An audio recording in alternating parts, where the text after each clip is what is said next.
Bon, moi c'est Patrick Ndouimana, je suis le directeur de la radio Bonécha FM, une radio associative indépendante burundaise, une des vieilles radios indépendantes, parce qu'elle a 18 ans d'existence. Elle est née période chaude, quand le conflit était à son niveau le plus haut, qui est une radio à couverture nationale ou même régionale. Et aujourd'hui, je dirais une radio à couverture internationale, parce que nous avons développé le web. Donc nous sommes en multimédia, pas seulement l'audio, mais aussi nous exploitons le web. Actuellement, nous exploitons aussi les réseaux sociaux, et ça se passe, en tout cas, ça avance bien.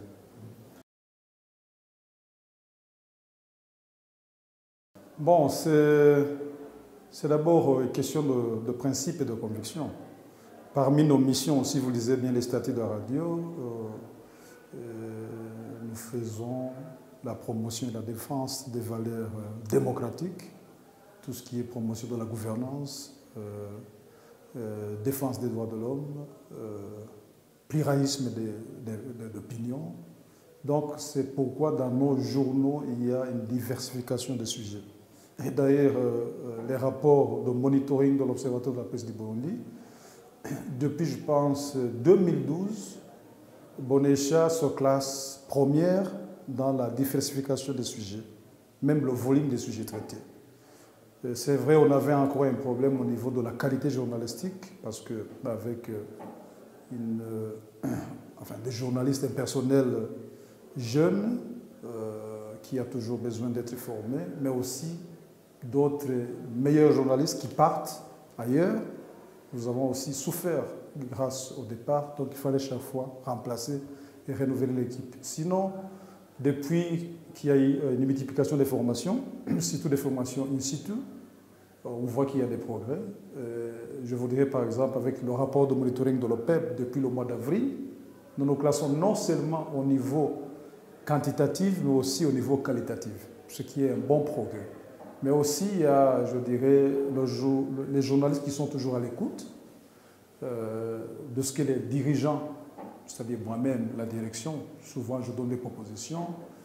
J'ai eu la chance d'avoir des formations internationales qui m'ont permis quand même d'amener un nouveau dynamisme, même une sorte de créativité, de nouveaux formats. Donc cette formation m'ont permis d'importer ces formats et de les inclure au niveau de nos journaux et de nos programmes. Donc c'est tout ça. Il y a aussi le dynamisme. J'ai vraiment un personnel jeune, mais aussi qui est créatif. Donc c'est tout ça. Et puis, même le rapport d'audience de l'Institut IMAR, c'est vrai, nous avons été classés 3e, ce qui est une bonne place parce que le dernier rapport de l'Institut IMAR nous classait 4e, maintenant nous sommes 3e. Donc c'est déjà un pas en avant. Alors, ça a montré, ce rapport a dit, Bonécha, oui, 3e position, mais c'est une radio qui donne une information objective, n'est-ce pas? Une information qui n'a pas de tendance.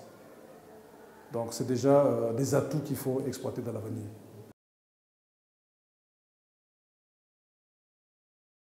D'abord, nous devons combler ou faire face aux défis de couverture, hein, n'est-ce pas? C'est vrai, nous couvrons une partie non négligeable du pays. Nous sommes aussi dans quelques zones des pays frontaliers, comme le Congo, à Uvira et à l'Est.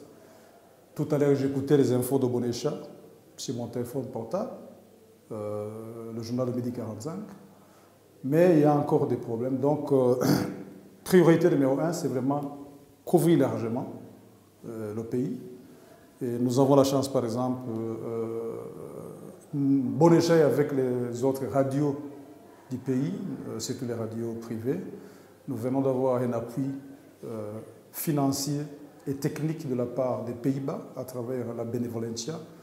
Alors, ce projet qui va durer 2 ans nous permettra quand même d'avoir des équipements, des émetteurs, des antennes. Comme ça, nous pensons couvrir les zones non encore ouvertes. Parce que même le projet, l'objectif du projet, c'est vraiment que le public burundais, la population burundaise, puisse avoir accès à l'information. C'est la logique de quitter la capitale ou les zones urbaines. C'est vrai, nous sommes limités grâce au problème des moyens, suite au problème des moyens, mais ce projet va nous permettre quand même d'aller sur le terrain, de faire des émissions délocalisées, des journaux délocalisés. D'abord, on a commencé à mettre ça en application depuis que nous avons eu ce financement. Au niveau de Bonécha, on faisait une descente mensuelle. Maintenant, c'est bimensuel. 2 fois par mois, les journalistes partent dans différents coins du pays. Donc, ça, c'est, je disais, la couverture. Une autre préoccupation, c'est d'avoir améliorer la qualité de nos programmes, la qualité de nos journaux, la qualité même de la diffusion, de la production. Toujours avec ce projet, il y a une partie équipement de production, les enregistreurs, les ordinateurs et tout ça. Et nous pensons que ça va aussi aider.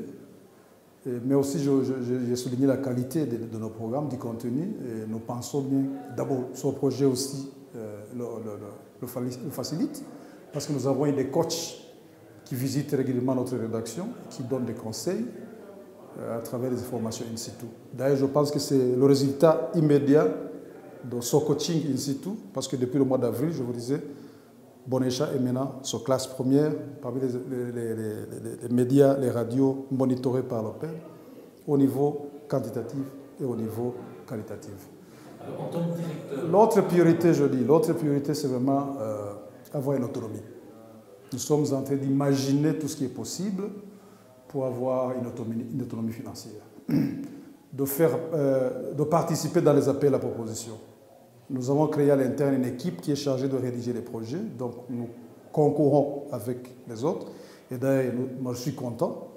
Je vous dirais que depuis le début de cette année, on a gagné pas mal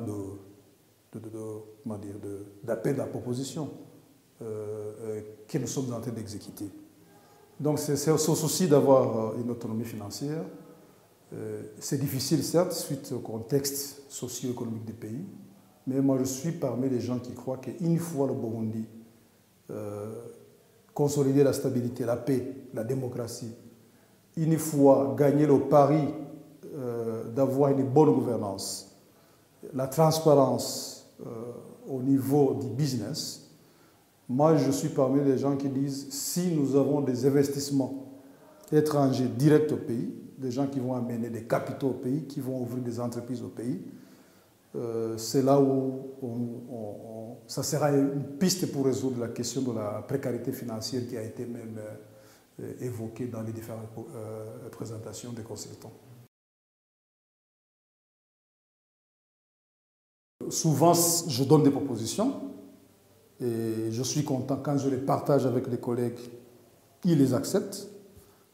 Cette idée de créer une équipe à l'interne qui rédige les projets, c'est moi qui l'ai amené. Et je donne même des pourcentages, des commissions. Si on gagne un marché, automatiquement, sur le volume du marché, vous avez 10%. Et ça motive les gens. Je suis l'initiateur d'un service commercial détaché qui est payé sur les marchés qu'il gagne. Donc, j'essaie de m'habituer. J'essaie aussi de comprendre ce que les autres font. Par exemple, j'ai besoin de comprendre ce que les Rwandais font ici. Parce que visiblement, les Rwandais sont très avancés. J'ai eu à échanger lors des assises des médias à Gitega, au mois de mai, avec un grand journaliste, un grand patron des médias kenyans, Nation Group, qui nous a donné quelques tuyaux pour assainir nos ressources, nos recettes publicitaires. Donc tout ça, j'essaie de voir à gauche et à droite ce qu'il faut faire. Donc c'est ça et je vais continuer. J'espère que si, parce que tout dépend de la situation du pays. Bientôt, ce sont les élections. Nous prions que le pays reste stable, que les élections soient transparentes, inclusives et démocratiques, qu'il n'y ait pas de boycott comme ça s'est passé en 2010. Parce que si on retourne à une instabilité politique, voilà, on sera toujours dans des difficultés.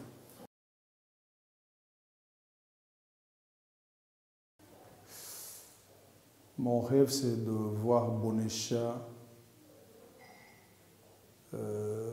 être une radio autonome qui ne dépend pas des appuis extérieurs. Mon rêve, c'est de voir demain Bonécha avoir ses propres locaux.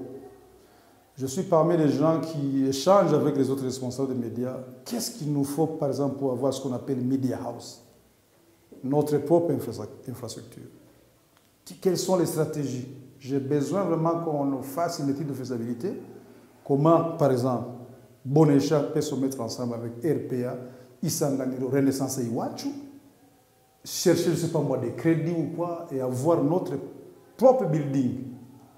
Par exemple, occuper 2 niveaux, je dis un building de 4-5 niveaux, 2 niveaux nous les occupons, et les autres nous les faisons louer. Comme ça, nous générons des revenus.